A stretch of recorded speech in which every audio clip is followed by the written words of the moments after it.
नंदुरबार जिल्ह्यातील शहादा तालुक्यातील सिंदीदिगर गावात मसावत पोलिसांनी धाड टाकून तब्बल 3,16,800 रुपयांचा विदेशी दारूचा साठा जप्त केलाय।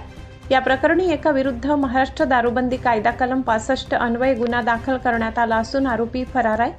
पोलिसांनी दिलेल्या माहितीनुसार दिनांक 15 जून रोजी सायंकाळी 6 वाजेच्या सुमारास सिंदीदिगर गावातील एका घरामागील झोपडीत छापा टाकण्यात आला। या कारवाई दरम्यान मोटू हुकार पावरा राहणार सिंदीदिगर तालुका धडगाव जिल्हा नंदुरबार यांनी कोणतेही पास किंवा परवाना नसताना विदेशी दारूचा साठा बेकायदेशीररित्या विक्रीसाठी ठेवले असल्याचे आढळून आले।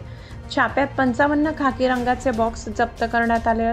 प्रत्येक बॉक्समध्ये 48 प्लास्टिकच्या 180 ml क्षमतेच्या रॉयल ब्ल्यू व्हिस्की कंपनीच्या बॉटल्या आढळून आल्या। जप्त केलेल्या दारूची एकूण किंमत 36,800 रुपये असल्याचं पोलिसांनी सांगितलं। या प्रकरणी पोलीस कॉन्स्टेबल वसंत दिवल्या वसावे यांच्या फिर्यादीवरून मसावत पोलीस ठाण्यात गुन्हा दाखल करण्यात आलाय। पुढील तपास पोलीस कॉन्स्टेबल रणसिंग सनेर करीत आहेत।